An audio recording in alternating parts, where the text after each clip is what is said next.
ശബ്ദമുയർത്താൻ കഴിഞ്ഞ കരുത്തുറ്റ വ്യക്തിത്വമാണ് ദളിത് എൻ കെ ജോസ് കൂടിയാണ് നമുക്ക് പറയാൻ കഴിയും.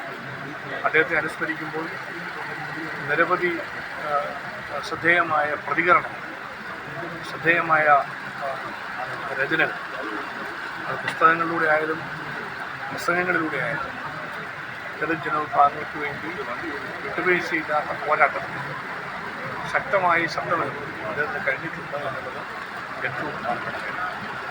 അതുപോലെ കേരള ഹിസ്റ്ററി കോൺഗ്രസിൻ്റെ പ്രസിഡന്റ് എന്ന നിലയിൽ ചരിത്രപരമായ സൂചന വ്യത്യസ്തമായ തലങ്ങളിൽ ഉപയോഗിക്കാൻ അദ്ദേഹത്തിന് കഴിഞ്ഞിട്ടുണ്ട്. അതോടൊപ്പം തന്നെ സമൂഹത്തിലെ സാമൂഹ്യ ജീവിതത്തിൻ്റെ പശ്ചാത്തലങ്ങളിൽ തിരസ്കരിക്കപ്പെടുന്ന ജനങ്ങളിൽ ശബ്ദമില്ലാത്തതിൻ്റെ ശബ്ദമായി ദളിത് എൻ കെ ജോസ് പ്രതികരിച്ചു വരുന്നു. അദ്ദേഹത്തിൻ്റെ വേർപാട് തീർച്ചയായും കേരളത്തിൻ്റെ സാമൂഹ്യ ജീവിതത്തിൽ വലിയ നഷ്ടമാണ് ഉണ്ടാക്കിയിട്ടുള്ളത്. ആദരണീയനായ ദളിത് എൻ കെ ജോസിൻ്റെ വേർപാടിൽ അഗാധമായ ദുഃഖവും അനുശോചിക്കുന്നു.